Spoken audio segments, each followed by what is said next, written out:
잘 아는 이야기로 한번 말씀을 시작하기를 원합니다. 자, 풀벌렛을 좋아하고 새소리를 듣기를 좋아했던 인디안 청년이 살다가 뉴욕 대도시에 사는 청년에게 이제 친분이 있어서 뉴욕시로 초청을 받고 그 마을을 방문합니다. 자, 인디안 청년, 자연을 벗삼아서 풀벌레 소리에 익숙하고 늘 새소리 또는 만화 반방인 모든 꽃과 함께 어울려갔던 이런 청년이 뉴욕 대도시에 온 것입니다. 자, 뭐가 들리겠습니까? 찻소리, 온갖 소음들. 자, 이런 대도시에 와서 이 뉴욕 청년과 함께 인디안 청년이 그 길을 걷고 있는데 갑자기 뉴욕 대중심가에서 인디안 청년이 길을 잠시 멈춘 거예요. 그리고 뉴욕 청년에게 말하기를 뭐 안 들리냐고. 그러니까 뉴욕 청년이 보다 보니까 뭐 들리겠습니까? 찻소리가 있고 뭐 경적 소리들 뭐 소음밖에 없는데 아무것도 안 들린다 그럴 때 인디언 청년이 말하는 거죠. 내 귀에 귀뚜라미 소리가 들리고 있다고. 귀뚜라미 소리가 아무리 귀를 기울여도 안 들리는 거예요. 그 청년은. 그래서 아마 잘못 들었겠지. 이렇게 뉴욕 청년이 그 말을 잠깐 내려놓으니까 인디언 청년이 그를 데리고 잠깐 따라오라 갑니다. 조망조망 걷다 보니까 웬 골목에 건물 밑퉁이에 여러분들 작은 틈 사이로 귀뚜라미가 울고 있는 거예요. 순간 청년은 놀랐습니다. 내가 못 들었던 바로 그 귀뚜라미 소리를 인디안 청년이 들었단 말이에요. 그래서 보니까 사실 맞거든요. 이럴 때 그가 말하지요. 아마 우리는 뉴욕시에 살다 보니까 우리가 소음 때문에 못 들은 것을 너는 평시에 자연 속에 살게 들었구나 이렇게 말하니까 그게 아니라는 거지요. 뉴욕 주인은 변명을 하는 거죠. 여러분들. 우리는 자연에 안 살기 때문에 우리는 못 들은 것이야. 우리는 못 들을 수밖에 없어. 이래 말할 때 인디안 청년이 이래 말하는 거예요. 그렇지 않다고. 그러면서 잠깐 길 나와서 주머니에서 동전을 꺼내는 거예요. 동전을 이거 딱 떨어뜨립니다. 그러니까 바닥에 땡그랑 소리가 나니까 갑자기 길 걷던 뉴욕 시민 모두가 다 돌아보는 거예요. 여러분 뭘 느꼈습니까? 그때 말하는 거죠. 듣지 못하는 것이라 듣지 않는 거라는 겁니다. 왜? 관심이 동전밖에 없으니까. 관심이 귀뚜라미에게 있는 것이 아니기 때문에 여러분들 동전 소리를 듣고 왜 귀뚜라미 소리를 못 들었겠냐는 것이에요. 이것은 우리의 관심을 우리 키우려는 거 아니겠습니까? 그래서 말씀하는 겁니다. 지상에서 가장 힘든 게 뭔지 아십니까? 우리는 동전 소리는 잘 듣는 거예요. 근데 뭘 못 들어요? 귀뚜라미 소리를. 왜 그래요? 관심이 탈락하기 때문에 그러는 것입니다. 이 시대는 바로 이런 거란 말이에요. 우리가 이 땅을 살 때에 이 시대는 듣지 않는 시대예요. 그리고 듣지 못하는 청각장애 시대 아니겠습니까? 우리가 세상에 이익될 만한 소리를 얼마나 귀가 맹모합니까? 다 들리거든요. 우리 귀 속에 세상 모든 가십거리들 잘 들리거든요. 이런데 정작 필요한 생명소리였던 바로 귀뚜라미 소리를 왜 우리가 못 들었을까? 이것은 우리 귀가 정말 중요한 것, 정말 필요한 것에 열리지 아니하고 동전소리 같은 이익과 탐욕에 물든 이런 관점에 귀 열렸기 때문에 우리 귀에는 동전소리는 들지 몰라도 귀뚜라미 소리 들을 수 없다는 것이 아니겠냐 그런 말입니다. 그 이야기를 지금 말씀하는 것이 아니겠어요. 여러분 잘 들리십니까? 일상의 삶 속에서 하나님께서 내게 말씀하는 음성이 잘 들리고 있습니까? 말씀을 듣고 경청할 때에 설교 통하여 하나님의 말씀이 선포됐을 경우에 내 귀가 진리인 주의 말씀에 귀 열려서 동전소리만이 아닌 생명의 몸부림이었던 대도시의 회색 건물 속에서 생명을 증거하고 있었던 바로 작은 벌레 울음소리가 내 귀에 들리지 않고 있다면 우리는 청명관이 듣지 못하고 보지 못하는 영적 장애와 같다 그런 말입니다. 마가복음 7장을 바라볼 때에 34절이지요. 주께서 한 사람이 내 앞에 앉아있을 봅니다. 누군가 한 사람을 데려온 거예요. 그자를 바라보니까 신체에 장애가 있습니다. 그는 말 못하고 귀를 듣지 못하는 거예요. 이럴 때 주께서 양손에 귀 놓으신 다음에 외치지요. 뭐라 하셨습니까? 따라할까요? 에바다. 따라할까요? 에바다. 에바다가 뭡니까? 풀리라는 거예요. 열리라. 그 한 환자가 고칠 경우에 귀가 막히어 듣지 못하고 혀가 묶여 말 못하는 이 한 사람의 인생을 바꾸려고 하는 말이 뭡니까? 양귀에 손 놓고 말씀하십니다. 에바다. 즉 이제 열리라 그런 말이거든요. 성경은 말하지요. 즉시 혀가 풀리고 귀가 열렸다고요. 여러분들 이 에바다가 마가복음 7장에 이 환자에게만 적용되는 말이겠습니까? 우리는 과연 에바다가 필요 없습니까? 우리가 살아갈 때 내 귀가 적어도 생명과 관계된 벌레의 소리를 들을 수 있을 만큼의 열린 귀, 이런 귀를 갖고 있다면 매일매일 선포된 주의 말씀에 내 귀와 심장이 반응할 터인데 우리는 듣고도 무감하잖아요. 우리는 말씀에 귀 닫고 살지 않습니까? 더 슬프게 말한다면 우리는 동전소리를 들을 수 있다는 거지요. 그래서 우리는 뭡니까? 내게 유익이 되어지고 내가 박수를 받고 우리에게 하는 모든 칭찬, 이것에는 우리가 귀가 민감히 반응할지 몰라도 우리의 허물을 책망을 하고 진리로 인도하는 이 주의 음성에 우리는 귀 닫고 사는 무감으로 살고 있기 때문에 우리 또한 듣지 못하는 귀먼 시대에 사는 것이 아니겠습니까? 지금도 이 에바다가 필요하다고 생각을 합니다. 지금 저는 이번 주에 읽고 있는 책이 바로 이 루터입니다. 폴코 라인하르트의 책이 이 루터인데 그의 일생을 통해서 그가 종교개혁을 이루고 마지막에 어떻게 성경을 번역을 하며 또 마지막에 루터파가 어떻게 세속과 싸웠는지 이런 모든 기록이 담긴 책을 제가 이번 주에 읽고 있습니다. 여기에 한 문장을 소개한 문장이 나옵니다. 교황한테 말하기를 읽지 말라는 거예요. 하나님께서는 지금 어떤 시대건 매일매일 모든 자에게 말씀하고 있다는 겁니다. 그런데 많은 자가 이걸 듣지 못하고 있다는 거예요. 하나님이 침묵한 것이 아니고 우리의 귀가 침묵한다는 겁니다. 바꿔 말하면 하나님은 이제껏 우리 이 땅을 위해서 모든 성도와 이 땅을 위해서 아버지가 한 번도 침묵한 적이 없다는 거예요. 아버지는 매일매일 말씀하지만 그는 말하죠. 우리는 여전히 듣고 있지 못하고 있다는 거지요. 이걸 그는 말하고 있는 거예요. 내가 계획을 외치고 말씀을 외치고 증거해도 모든 자의 반응이 귀가 다른 곳에, 즉 동전소리에 귀가 민감하기 때문에 진리의 몸부림의 그 통곡소리는 들리지 않는, 니체는 말하지요. 현대인은 발밑에 진리가 있어도 이걸 줍지 않는다. 발밑이 뭡니까? 제일 가까운 곳이 아니겠습니까? 발밑에 진리가 있어도 줍지 않고 있는 거예요. 여러분이 일주일 동안 살아보시고 저 주일날 오셨습니다. 한 주간 동안 아버지가 내 양심을 통해 말씀하는 그의 음성을 얼마 들었습니까?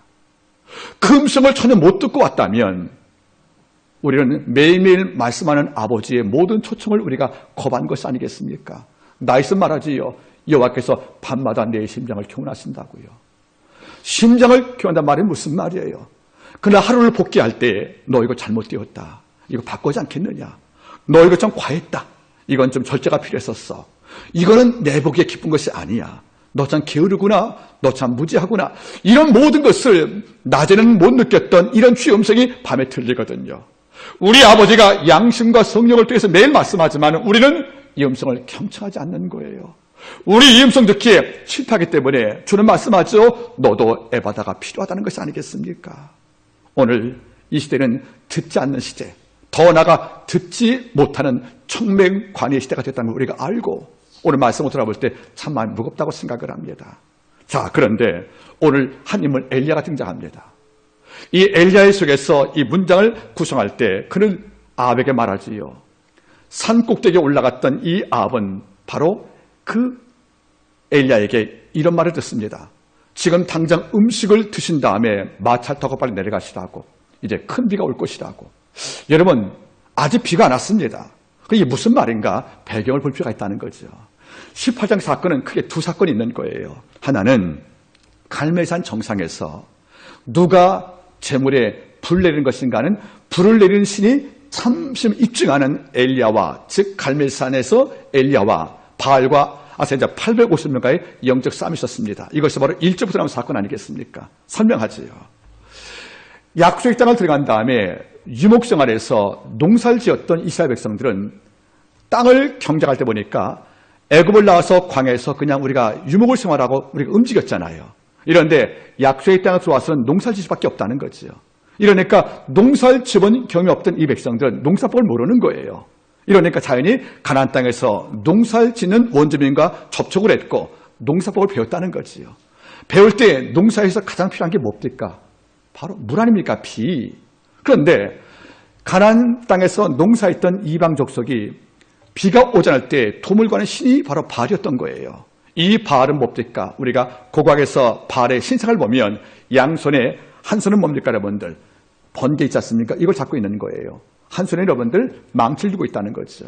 무슨 말이냐면 이 바알이 천둥을 칠 때 뭐가 내립니까, 여러분들? 비가 오지요. 그래서 비를 주관하는 신을 바알로 믿었고, 이걸 거부할 때 이 망치로 우리를 징계한다. 이런 상징 갖고 바알을 경배했단 말이에요. 그러니까 이스라엘 백성은 농사법을 배우다가 바알 신앙까지 영접을 한 거예요. 그래서 머릿속에 여호와를 경외했지만은 항상 머릿속에 비는 누가 준다고 믿은 거죠? 바알로 믿었단 말이에요. 이걸 엘리야가 알고 분노한 겁니다. 하늘문을 열고 이 땅에 우르와 모든 이슬과 벼락을 통해서 우를 내리는 분이 바로 여호와신데 이걸 다 잊어먹고 바알이 비를 내리게 한 농사신이라고. 그래서 농사를 지는 자에게 비를 내리는 신은 참신 아니겠습니까? 생명줄이니까. 이러니까 여호와의 백성 이스라엘 백성이 바알이 비를 준다고 믿었던 바로 그 신앙을 인정하는 바람에 바알을 경배하는 거란 말이에요. 이걸 엘리야가 참을 수 없다는 거지요. 그런데 그 바알 경배를 주도했던 것이 바로 아합 왕이란 말이에요. 그 왕을 찾아가서 엘리야가 말하지요. 내가 다시 말 없으면 3년간 이 땅에 비가 없을 거라고. 그러면 원래 비는 누가 내린다는 거예요? 말이죠. 그런데 바로 엘리야가 하는 말이 뭐죠? 내가 여호와의 말씀을 전한다. 여호와께서 말씀하시기를 내가 이 땅에 비오란 말이 없을 경우에는 이 땅에 3년 6개월간 비 없다고 선포해버린 거예요. 그럼 바알이 듣기는 이게 무슨 말 아니겠습니까? 엘리야야, 네가 믿는 여호와가 3년간 하늘나라 비 안 준다고? 야, 이 사람아, 비는 우리가 믿는 바알이 내리는 거야.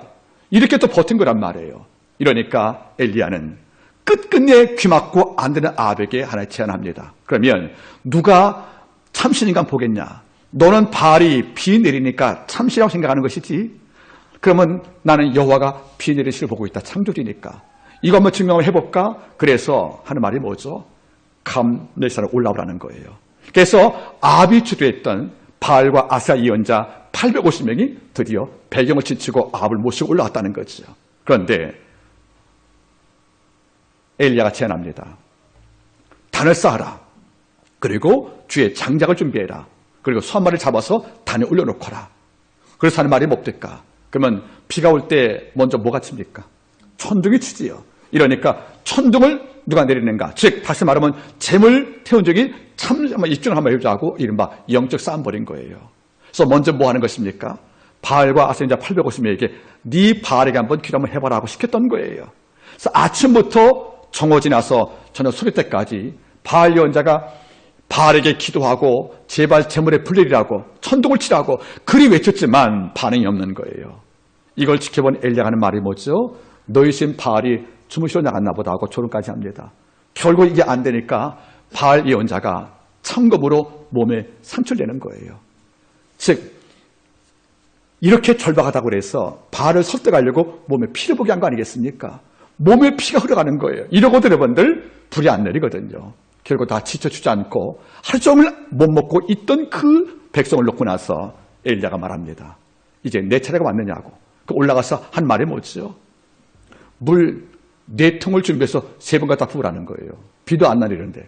그래서 물 통 4통을 준비하고 이걸 다 붓고 오니까 그 주위에다가, 왜냐면 자연 발화 때문에 불렀다 할까봐, 그렇죠? 재물 근처에 도랑을 판 다음에 여기다 물을 부은 거예요. 통 4통을. 오니까 또 말하죠, 여러분들. 한 번 더 갔다 오라고. 또 4통을 또 봅니다. 오니까 또 말하죠. 또 부라고. 결국은 4통을 모두 몇 번? 3번, 12번 부은 거예요, 주위에다가. 그러면 주위에 어떤 이유로 재물에 불 일이 없겠지요. 수분이 같이 찼으니까. 이제 재물이 타면 위에서 온 것입니다. 그죠? 이걸 다 한 다음에 엘리야가 기도합니다. 그 기도가 3가지 있다는 거예요. 하나님이요, 지금 불 내리시게 합니다. 그 이유는 첫째, 하나님이 우리의 참신인 것을 증명하시고, 두 번째는 뭡니까? 내가 당신 주임을 증명하시고, 세 번째는 이 모든 것을 내가 아닌 아버지가 행했음을 증명시켜달라고 3번 기도할 때 하나님께서 뭡니까? 재물에 불 내리고 도랑가에 물도 다 태워버린 거예요. 자, 누가 참신입니까 이제는? 여호와가 번개치며 불 내리시로 입증이 되었기 때문에 엘리야가 외치지요. 아합 곁에 있던 바알과 아세 원자를 다 죽여버리라고. 도망치는 그들 기독가게에서 바로 다 죽여버립니다. 다 죽여서 여러분들 이 사건이 끝난 거예요. 이것이 바로 18장 일부 사건이에요. 다 끝난 다음에 이제 참신이 증명되었죠, 여러분들. 이제 엘리야가 아합과 상대하는 거예요. 이제 뭐가 필요하죠? 이제 비가 와야 될 거 아니겠습니까? 그런데 바알은 응답이 없단 말이에요. 이럴 때 하는 말이 뭡니까? 산 꼭대기에서 아침부터 저녁까지 못 먹은 아합에게 하는 말이 뭐죠? 올라가서 일단 음식을 좀 먹으시라고. 자, 보겠습니까? 18장 41절. 엘리야가 아합에게 이르되 올라가서 먹고 마시소서. 큰 비의 소리가 있나이다. 자, 이제는 아까는 불내리였지요. 이제는 뭡니까? 이제 비를 내리겠다는 것이 아니겠어요, 여러분들? 그런데 잘 보겠습니까? 아직은 비가 안 왔어요. 아직은 비가 안 왔습니다. 이런데 불을 내리는 길에 있던 이 엘리야 마음속에는 불 내린 여호와께서 천둥 다음에 비가 오는 것이니까 이미 비가 올 줄 믿고 있다는 거 아니겠습니까? 여러분 잘 보세요. 그냥 뜬금없이 비 온다고 외친 것이 아니에요. 이런 비 오는 순서가 있어요. 하늘이 어두워지고 천둥이 치고 벼락을 치고 뭡니까? 폭 오는 것이 아니겠습니까? 이미 나 기도할 때 아버지가 재물에 불 내렸거든요. 천둥이 쳤거든요. 그러면 다음에 뭐가 오는 것이 맞습니까? 비지요. 이러니까 기도를 먼저 했던 이 엘리야는 기도 가운데 아버지가 천둥을 치어 재물을 쳤기 때문에 다음은 비 온다가 믿은 거예요. 이러니까 아직 비가 안 왔지요. 그러나 기도했단 말이에요. 그리고 비올 전제였던 천둥을 쳐서 재물이 탔거든요. 이러니까 엘리야 어떤 마음이겠습니까? 이제 그냥 비가 아니고 어떤 비, 큰 비가 온다고 믿은 것이 아니겠냐는 것이에요. 그래서 아합에게 말합니다. 불을 태워서 불 내리어서 재물을 태워서 하나님이 참신이고 바알이 가짜인 것이 증명이 되었으니까 이제 매듭을 짓지요. 이제 비도 올 것입니다 하고 아합에게 말하는 거예요. 이제 빨리 올라가서 하루 종일 불 내리는 그 싸움에서 지켜봤던 아합이 식사를 못했으니까 올라가서 빨리 먹으라고. 먹은 다음에 마차를 타고 빨리 궁으로 내려가라는 거예요. 왜? 큰 비 내리면 산사태가 나니까. 빨리 마차를 타라고요. 자, 따라할까요, 여러분들? 큰 비가 내리나이다. 여러분 말씀 바라보세요. 18장 41절. 엘리야가 아합에게 이르되 올라가서 먹고 마시소서. 큰 비의 소리가 있나이다. 여러분 잘 보세요. 아직 비 안 왔습니다.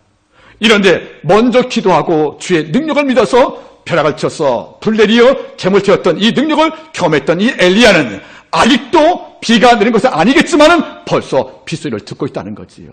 왜 그래요? 동전 소리에 기울이는 아합은 이슬 못 듣습니다. 그러나 귀담이 소리에 생명 소리에 기울인 청이 들었던 것처럼 이 엘리야는 주위에 어떤 누구도 듣지 못한 바로 폭풍을 치며 내릴 이 빗소리를 이미 듣고 있다는 것이 아니겠습니까? 왜 그랬겠습니까? 기도하고 시작했다는 겁니다. 바꿔 말하면 불을 내린 여호와께 뭘 기도했습니까? 하나님이 천둥을 쳐서 재물을 태우셔야 합니다.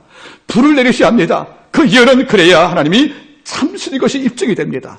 그리고 이 말씀을 증거한 내가 여호와께서 보내준 것이 입증이 됩니다. 그리고 이 모든 것을 내가 아닌 아버지가 한 것을 입증하기 위해서 아버지여 재물에 불 내리시기 원합니다 할 때 불이 오서 다 태운 것이 아니겠어요? 이제 믿은 거죠. 이제 비가 올 거라고요. 그래서 아직 주변에 이슬도 없는데 아직 내가 밟은 땅에 여러분들 물방울 하나 없는데 엘리야의 귀에는 뭐가 들립니까? 아직 오지 않은 큰 빗소리를 듣고 있다는 것이 아니겠어요? 여러분 이것이 여러분들 환청입니까? 잘못 들은 거예요 여러분들? 아니에요. 이 주위에 어떤 자도 비온 소리 못 들었습니다. 이 주위에 어떤 자도 땅을 적시어 땅을 뚫고 잘 만한 강한 파장을 갖고는 비를 든 적이 없다는 거지요. 그래 엘리야는 이미 듣고 있다는 겁니다. 아직 비가 안 왔지만 아직 땅 위에 비 온 증거가 없지만은 이미 기도했던 그리고 기도하여 불 내리심을 통해서 천둥을 쳤던 이런 능력을 경험했던 이 엘리야의 마음속에는 이미 귀 속에 이 땅을 치고 올라올 거대한 폭풍과 빗소리를 듣고 있다는 것이 뭡니까? 열린 귀가 아니겠냐 그런 말이에요. 우리는 들리지 않으면 비가 없다고 생각합니다. 하나님은 이미 큰 비를 준비하신 것을 엘리야는 봤다는 거지요. 왜 그래요? 기도했기 때문에 그것이 아니겠습니까? 여러분 그런 말씀 알아보시겠습니까? 42절 아합이 먹고 마시러 올라갔어. 엘리야가 갈멜산 꼭대기로 올라가서 땅에 꿀에 엎드려 두 얼굴로 무릎 사이에 놓고 그 사환에게 이르되 올라가 바다편을 바라보라. 저가 올라가 바라보고 구하되 아무것도 없나이다. 가로되 7번까지 다시 가라. 7번째 일어서는 저가 구하되 바다에서 사람 손바닥만한 작은 구름이 일어나나이다. 가로되 올라가 아합에게 구하기를 비에 막히지 않냐도록 마차를 갖추고 내려가서 하라 하니라. 그 다음 말이 뭐죠? 조금 후에 구름과 바람이 일어나서 뭡니까? 하늘이 캄캄해지고 큰 비가 내리느니라. 아멘. 그는 듣는 자예요. 이 엘리야는 광야 때부터 여러분들 석청을 먹으면서 기도했습니다. 나그네 옷을 입고 광야에서 열 만난 이 엘리야는 항상 귀가 하나 앞에 민감하게 열려 있다는 겁니다. 그래서 모든 자가 못 들었던 큰 비 내려 이 땅을 적실 이 아버지의 음침의 비를 이미 듣고 있었고, 그리고 또 한번 기도할 때 하나님은 7번까지 확인이 없었지만은 7번째까지 확인할 때까지 끊임없이 기도할 때, 약속을 받고 기도할 때 산이 말하지요. 저 바다 끝에 어떤 구름?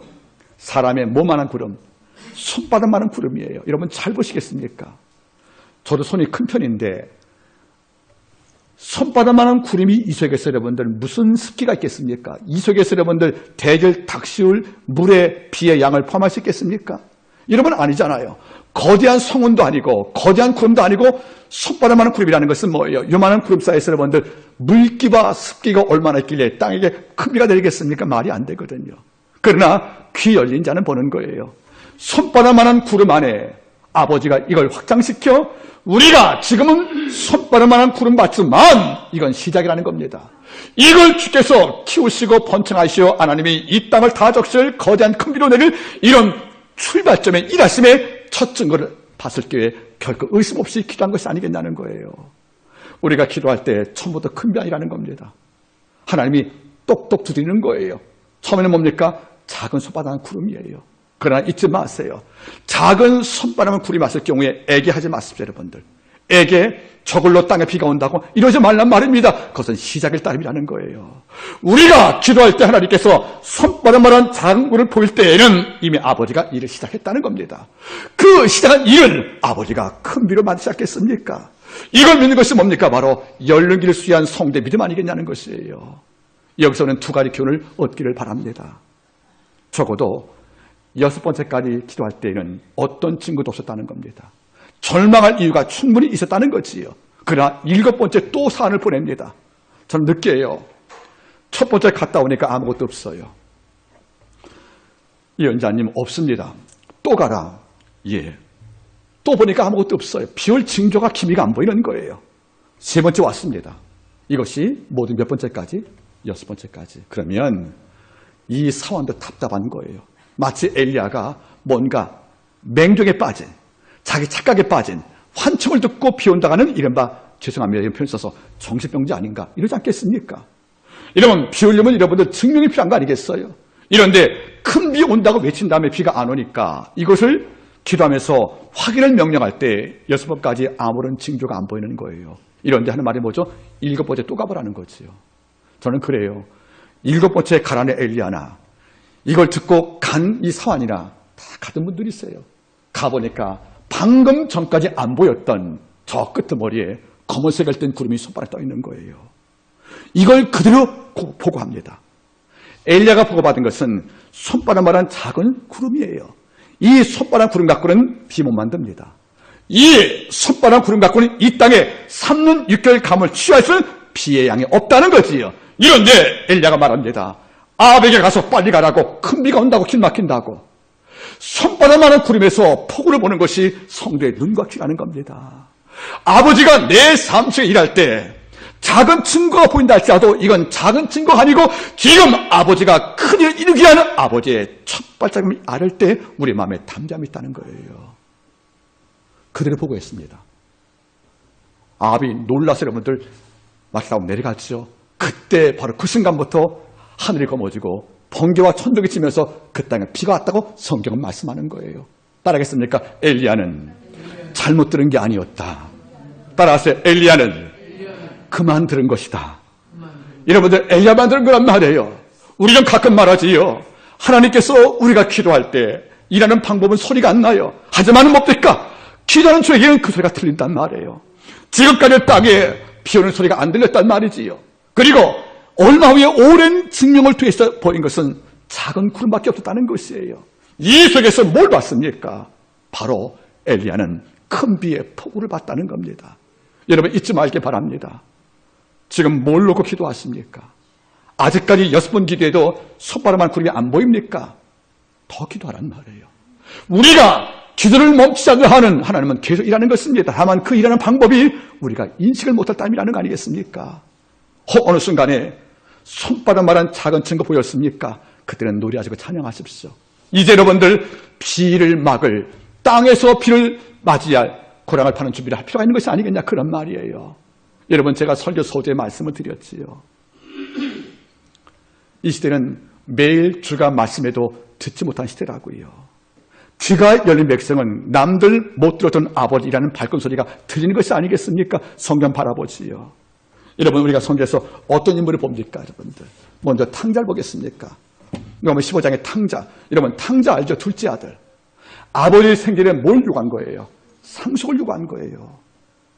여러분들, 부모의 상속 집행은 사회에 진행되는 거죠, 그죠? 아주 특별한 경우를 제외하고는 유산 상속의 모든 집행은 아버지 사후에 하는 것이 원칙이 맞다고 생각을 해요. 또 부모가 내 생전의 자의로 상속을 명하지 않고는 생계는 상속 진행이 될 수 없다는 거죠, 여러분들. 이런데 살아계신 아버지 앞에 내 분기 달라고. 분기 집옥서 내 몫을 말하는 거예요. 3분의 1을. 그러면 지금도 이것이 위법인데 또 탈법인데 그 당시 유대 관념 볼 때는 아버지의 죽음을 바라는 것과 같은 것이 아니겠냐는 거예요. 이것을 그 사회에서 여러분들 폐륜합니다. 이런데 아버지가 상속을 주었다는 거예요. 그랬으면 여러분들 바르게 써야지요. 그런 아버지를 모욕시키고 아버지를 죽은 자로 인정할 만한 이런 폐륜질렸으면 그 억죄받은 것 갖고 잘해서 아버지가 유산 준 그 의미를 사는 것이 맞지 않겠습니까? 이런데 얼마 못 되어서 먼 곳에로 가버렸다는 거예요. 얼마 못 됐단 말이 뭐죠? 갈 준비 미리 했다는 거예요. 먼 곳이란 말이 뭐죠? 타국이란 말이 뭐죠? 아버지 간섭 안 받겠다는 거예요. 가서 여러분들 뭐 했습니까? 투자했어요? 아니라는 거죠. 성경은 형의 말을 통해서 우리에게 증명하죠. 창조와 함께 허랑방탕했다고요. 형의 입을 통해서 말하는 거예요. 즉 사실 맞다는 거죠. 그러면 아버지의 일생을 읽었던 바로 그 재물, 이것은 돈이 아니고 아버지 일생이 담긴 하나의 함축된 의미가 아니겠습니까? 이걸 뭘 썼다는 것입니까? 허랑방탕하는 거죠. 쉽게 말하면 먹고 마셨다는 거예요. 낭비로. 결국 있던 거 다 허비했대요. 이제 생존이 안 되니까 어디 갔다고요? 돼지를 치는 집에서 우리말로 아르바이트고요. 거기서 여러분들 부업하는 거예요. 그러니까 돼지와 함께 살면서 돼지가 먹는 그 열매를 먹으면서 산 것이 아니겠어요? 하루아침에 아들에서 몹되니까 상속자에서 뇌가 된 것입니다. 이런 생활을 반복하다 보니까 어느 순간에 너무 지친 거예요. 잠을 깨볼 때 돼지 냄새, 돼지를 돌보는 것들, 돼지가 먹는 열매 함께 먹었던 바로 이 생활을 바라볼 때 돼지를 보면서 더러워를 넘어서 뭘 느꼈습니까? 그때 바로 최악의 절망에 빠진 그 순간에 이 아들의 귀가 드디어 열리기 시작합니다. 여러분들, 일이 안 되고 어렵고 힘들 때 목숨을 끊는 절망적인 부정선택이 아니라 돼지를 보고 돼지 냄새를 맡아가면서 돼지의 음식을 먹으면서 최악으로 전락했던 바로 이 젊은이가 인간의 절망 속에서 드디어 귀가 열리는 거예요. 내 능력을 포기하고 내 자존심을 다 꺾고 내가 뭘 할 수 있다는 내 의욕을 다 포기한 그 상태에서 인간의 끝과 하나님의 시작에 동시에 출발했다는 겁니다. 따라하겠습니까? 나의 끝은 하나님의 시작과 같은 지점에 있다. 내가 더 이상은 이 땅을 내 실로 살 수 있어 아버지 없이도 내가 믿어왔던 내 능력, 이른바 나의 어빌리티, 내 능력을 잠시 끝날 때 내가 내 능력을 포기하고 내 능력을 접는 바로 그 접점에서 아버지 능력이 시작되는 거예요. 순간 아버지가 귀를 연 거예요. 순간 들립니다. 그리고 그는 말하지요. 내 아버지 집에는 얼마나 풍족한 양식이 있는 거 그동안 몰랐던가? 알았죠, 여러분들. 아버지 상속 갖고 나올 때 몰랐어. 이미 알고 있던 사실이에요. 근데 그 사실이 안 떠오르고 안 들린 거예요. 여러분들, 아버지 집에는 많은 종이 있고 먹을 게 많다. 그거는 아버지 떠날 때에도 이미 알고 있던 것이었어요. 그런데 재물로 호랑방탕하여 이 땅에서 동전소리 길고 살아갈 때는 이게 안 들렸죠. 이것이 안 떠올랐지요. 그러나 이것을 끝나고 모든 걸 다 빼앗기고 없는 상태에서 빈몸되어 엎드려 절망 속에서 나를 부인할 때, 절망 속에서 나를 부정할 때, 그때 안 들렸던 귀가 열렸어요. 그리고 양심이 나한테 말합니다. 네 아버지 집에 양식이 많지 않느냐? 네가 아버지 집에 있었으면 돼지 먹을 열매 먹을 리가 없다. 네 아버지 집에는 종들도 너희보다 너보다 잘 먹는다. 여러분, 이 사실은 지금 밝혀진 게 아니에요. 원래 있은 사건이에요. 이것이 지금 들렸다는 겁니다. 왜 그래요? 귀가 열렸으니까. 우리가 절망 가운데서 여러분들 다른 거 찾지 말고 절망 중에 있을 경우에 아버지가 귀를 열 것입니다. 그 귀 열린 그 순간에 이 자식이 돌아가지 않습니까? 아버지는 그를 맞이했고 아들로 신분이 복귀됐단 말이지요. 왜 산 겁니까, 여러분들? 들었다는 겁니다. 돼지 우리의 살면서 뭘 듣습니까? 아버지 집에서 음식을 만드는 소리, 아버지 집에서 내게 옷 입히는 소리, 아버지 집에서 양식을 만드는 소리, 이 소리가 안 들었다가 지금 들린 것이 아니겠냐는 말이에요. 잊지 말길 바랍니다. 이 엘리야는 남들 못 들은 큰 빗소리를 이미 듣고 있다는 겁니다. 아직 비가 안 왔단 말이지요. 그러나 이미 기도한 쪽이기 때문에 그 소리를 능히 들었고 이거 청취했고 결과적으로 비가 왔다는 것이 아니겠어요? 사도 베드로 바라보세요. 마태 26장에서 베드로가 누구를 3번 부인합니까? 우리 주님을요. 근데 그 전에 말씀하셨어요. 너희 중에 한 사람이 나를 버릴 것이다 말하니까 베드로가 발끈했어요. 우리를 어떻게 보시고 너희 중에 목자가 양을 치면 에스겔 말씀이거든요. 목자가 양을 치면 양이 흩어질 것이라고. 즉 내가 어려움당할 때 제자가 날 버릴 거야. 이걸로 에스겔 말씀을 통해서 예언하니까 이걸 듣고 베드로가 빈정이 상한 거예요. 우리 어떻게 보시고 당신 버린다고 그래요? 그런데 기분 나쁜 것은 옆 친구 바라보니까 11명은 나아갑시기 할 때 변변치 못한 거예요. 얘들은 버리겠지만 나는 아닌데 왜 나까지 포함시키지? 이런 마음이 있는 거 아니겠습니까? 그 한 말이 뭐죠? 모두가 다 줄 버릴지언정 나만 버리지 않겠다고 또 나를 앞세우네요. 참 이게 무슨 문제입니다. 그죠? 오만 거죠. 그러니까 할 말이 뭐지요? 시몬 베드로야, 오늘 밤 닭이 2번 울기 전에 너 나 3번 부인한다. 이미 답을 준 거에 너도 예 없다는 거죠. 이걸 들었으면 이거 귀에 담고 귀가 열렸어야지요. 하는 말이 없을까? 말씀하시라고.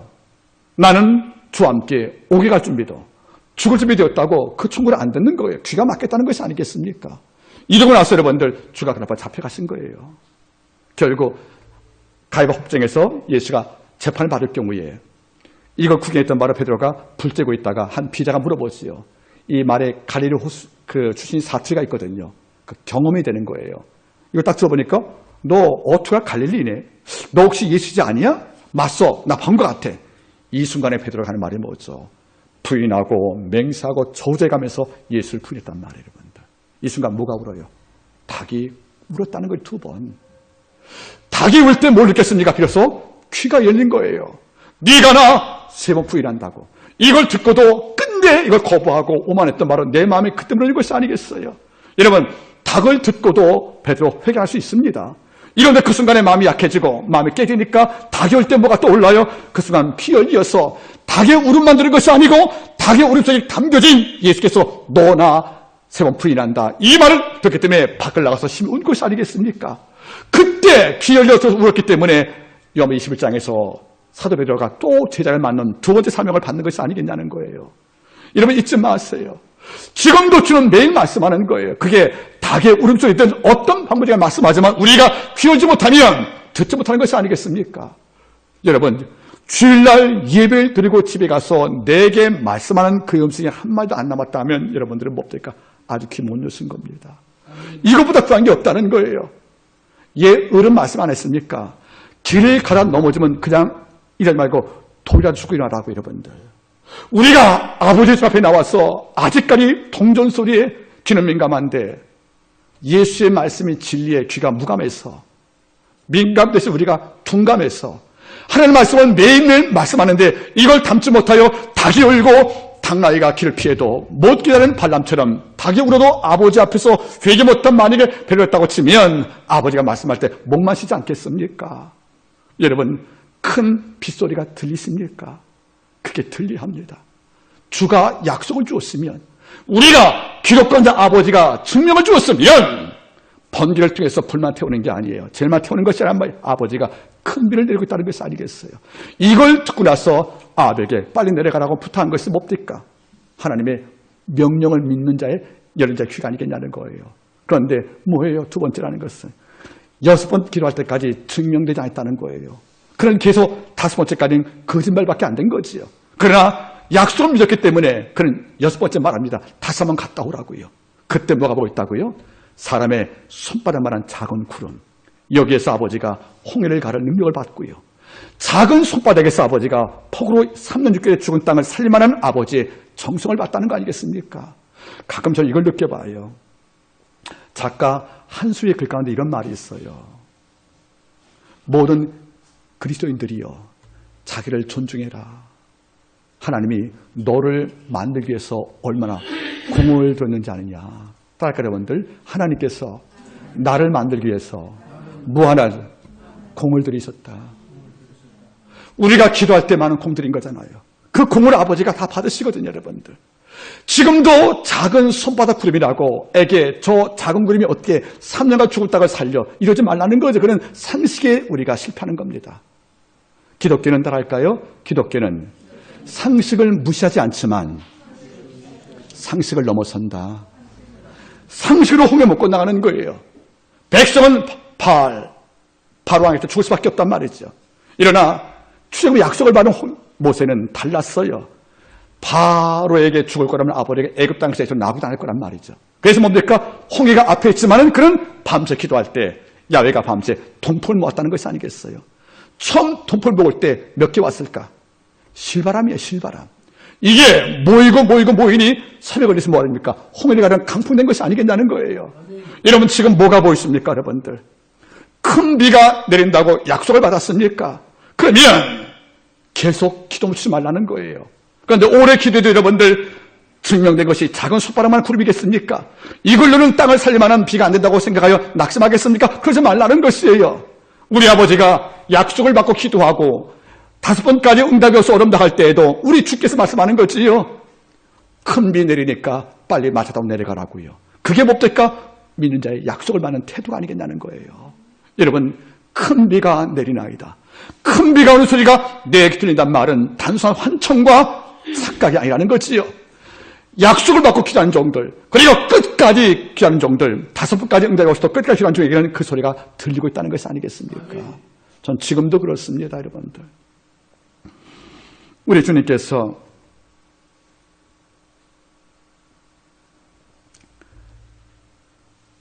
요즘에 그 길을 걷다가 집사님, 우리가 사용으로 스몬비가 뭐예요? 스몬비. 선생님 아시죠? 스마트폰 좀비라는 거잖아요, 그죠? 그러니까 스마트폰과 좀비 합자가 스몬비거든요. 여러분, 우리 길 갈 때 뭘 많이 보십니까? 휴대폰 딱 스마트폰 들고 나서 자, 고개를 어떻게 해요? 숙이고 귀에 뭘 꽂아요? 이어폰 리시버를 꽂고 왔대. 횡단보도가 이제 불이 바뀌었는데 뭐를 건너갈 때 우리가 뭘 누릅니까? 차에서 경적을 눌리지요. 들어요, 못 들어요? 못 듣죠. 그래서 창문 열고 젊은이 안 들리나 그러면 걔네 하는 말이 뭐죠? 못 듣는다거든요. 그럼 귀가 막았다는 거잖아요. 경적소리를 왜 못 들어요? 없어서? 아닌 거죠. 본인이 그걸 차단했다는 겁니다. 여러분, 지금도 하나님께서는 병자에게 치유의 위로의 말씀을 계속 주고 있습니다. 그리고 넘어진 자에게 아버지가 일으키기 위해서 아버지가 약속 말씀을 매일 주고 있다는 거예요. 그리고 절망한 자에게 아버지가 소망의 중심으로 내 삶의 미래를 꾸꾸게 하는 이런 말씀을 계속 우리에게 들려주고 있다는 거지요. 그게 사건이든 설교든 간에 말씀이든 간에 아버지가 다양한 방법으로 말씀하고 있다는 거예요. 근데 우리는 이런 신령한 경적소리를 듣지 못하고 사는 거예요.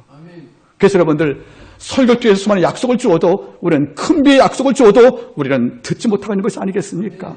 여러분, 과연 소리가 없는 것입니까? 내가 못 들은 것입니까? 우리가 못 들은 것입니다. 말씀을 제가 맺기를 원합니다. 아멘.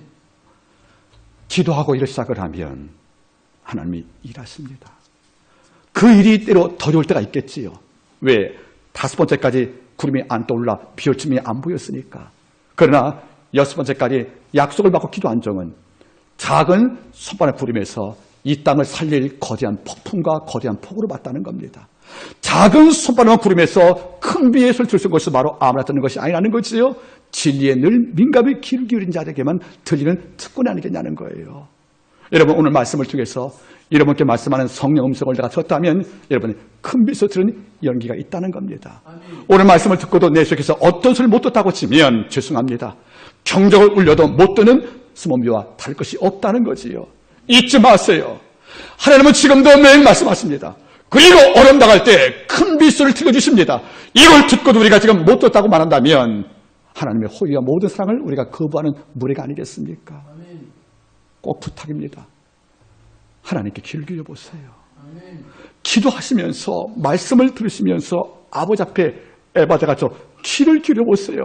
하나님은 우리의 믿음만큼 충분히 말씀하십니다. 우리를 살릴 만큼 충분히 말씀하는 것이 아니겠습니까? 여러분 잊지 마세요. 노아의 방주는 큰 배가 아니었어요. 그이가 여러분 잠실 말고 삼동 운동장 축구장이죠. 그만한 크기예요. 여러분들 삼동 축구장만한 배보다 큰 배가 지금 얼마나 많아요. 여러분 항공모함의 축구장의 40배예요. 여러분들. 우리가 뭐 여러분들 레이거노 이런 미국의 항공모함 있지 않습니까? 이 배 크기가 축구장의 몇 배라고요? 40배예요. 여러분들. 그럼 여러분들 그 당시 노아의 방주를 지었던 배가 축구장만한 배면 그 당시 클지 몰라도 여러분들 결국 큰 배는 아니죠. 여러분들. 그런데 조지 뮬러가 이런 말을 남겼습니다. 따라할까요? 노아의 방주는 비록 크지 않았어도 세상 모든 구원을 담기에 충분했다. 우리가 큰 믿음이 없어도 내 믿음은 작고 이럴 줄 몰라 아버지가 작은 내 믿음 안에 당신의 위로의 말씀과 구원의 말씀을 주시기는 충분하다는 것이 아니겠습니까? 우리가 이제는 귀를 열고 좀 하나님께 민감하게 귀를 기울여 보세요. 아버지가 사건 속에서 말씀할 때가 있고요. 무엇이 일이 안 되어지면 일이 안 되었다고 푸념하는 것이 아니라 일이 안 됨을 통해서 아버지가 당나귀 몰고 뇌물 받고 나갔던 발람을 아버지가 당나귀가 못 가게 만들었잖아요. 당나귀가 못 간다고 당나귀를 때릴 것이 아니라 당나귀가 못 가서 내 길이 막힐 때는 하나님을 생각하란 말이에요.